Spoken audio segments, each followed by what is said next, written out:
Selama operasi patuh 2016, Satuan Lalu Lintas Polresta Denpasar telah menindak 2.157 pengendara yang melakukan pelanggaran lalu lintas. Jumlah pelanggaran tahun ini naik signifikan dibandingkan tahun sebelumnya.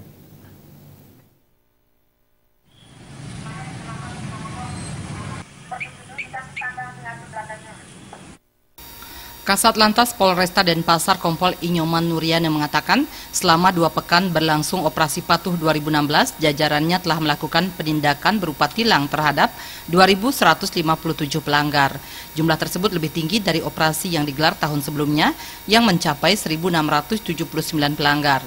Sementara itu tingkat kecelakaan di tahun ini saat operasi patuh juga mengalami peningkatan dari tahun sebelumnya, yakni tahun ini terjadi 18 kejadian dengan kategori 11 meninggal dunia, 8 luka ringan dan 8 luka berat, sedangkan di tahun sebelumnya terjadi 7 kejadian dengan nihil meninggal dunia, 4 luka berat dan 11 luka ringan.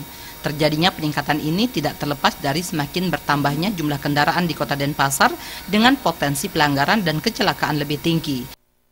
Kalau masalah penindakan jauh lebih banyak tahun ini, 22.000.